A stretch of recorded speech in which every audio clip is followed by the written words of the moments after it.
Hi there, it's Matt Walker here, and welcome back to the podcast. Now, I'm sure you've heard of that phrase where people will tell you, cold hands, warm heart, so the saying goes. In truth, I don't know of any scientific data to back that up. But there is scientific truth, however, in the statement, warm feet, good sleep. And we'll get to that. Because for the next 2 episodes, we're talking all about temperature.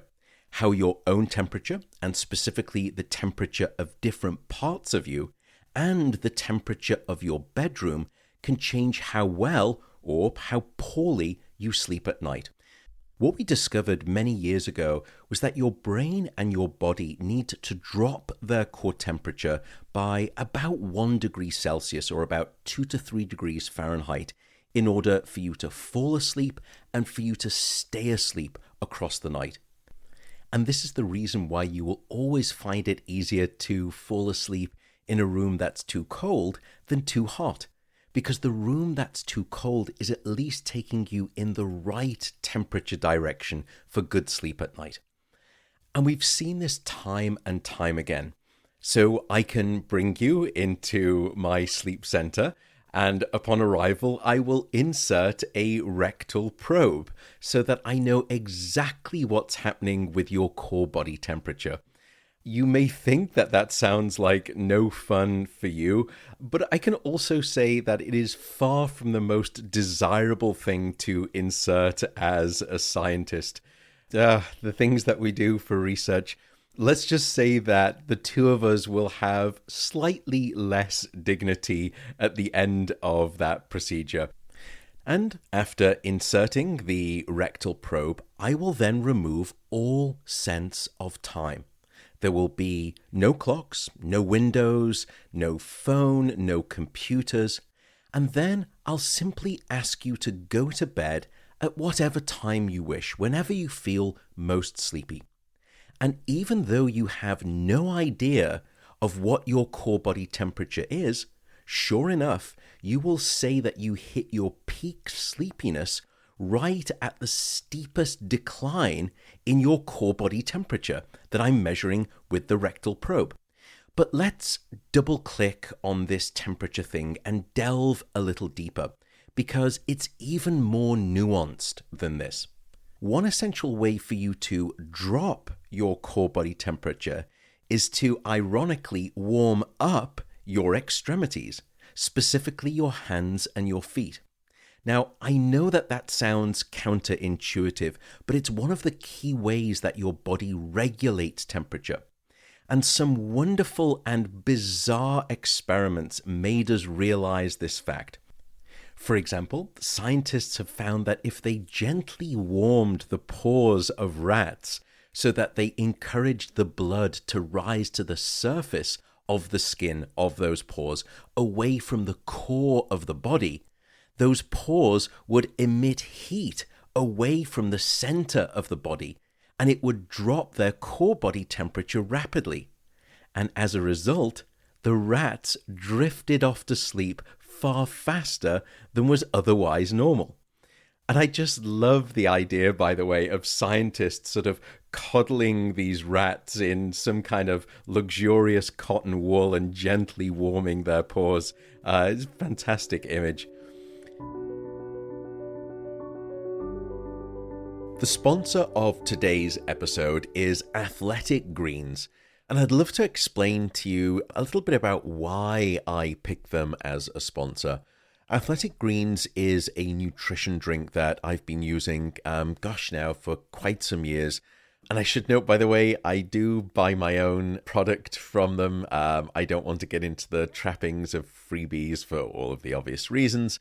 And I use it not as a replacement for meals, but I buy it as an insurance policy because I don't want to take chances with my health or my fitness. And I just know that no matter how diligent I am in terms of trying to eat clean and eat a whole food diet, in a busy world with a busy life, Athletic Greens helps me cover those bases. And it offers a tailored suite of daily vitamins, minerals, biotics, plus antioxidants, Which reminds me, I need to record a podcast actually on the relationship between antioxidants and sleep. It's actually a fascinating story. Okay, mental sticky note, I will do that. But coming back to it, athletic greens, including antioxidants. The other reason I should note that I chose Athletic Greens as a partner for this podcast is because of the founder and the CEO, and that is Chris Ashenden. You can Google him, but he is just a really authentic guy, and he is trying to genuinely improve people's health.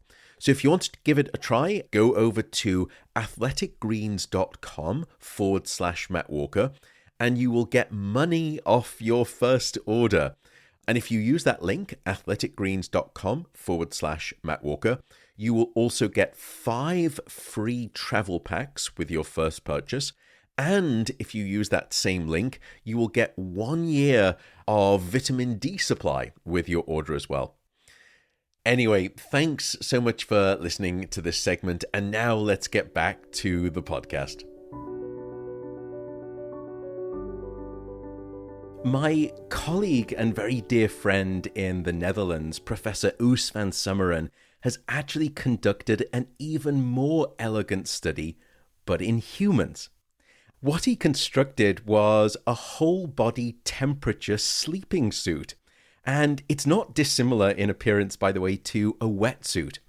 Now, water was involved, but nobody got wet, thankfully, because lining this special suit was a whole intricate network of thin tubes or veins, essentially, and crisscrossing the body almost like a detailed roadmap covering all major districts of the body, the arms, the hands, and the feet.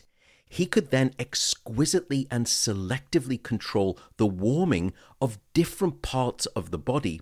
All the while, the participants were laying quietly in bed asleep and had no sense of what was going on. It's absolute genius.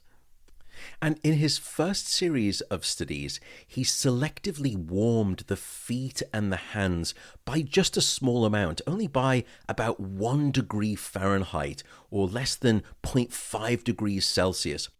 But what that warming of the hands and the feet caused was a rising of the blood to the surface of the skin. And essentially what he was doing was charming the heat out of the core of the body of these participants where it had been trapped. And as he warmed the extremities of the body, the core temperature dropped significantly. And the upshot was that he had these healthy participants falling asleep 20% faster than was normal.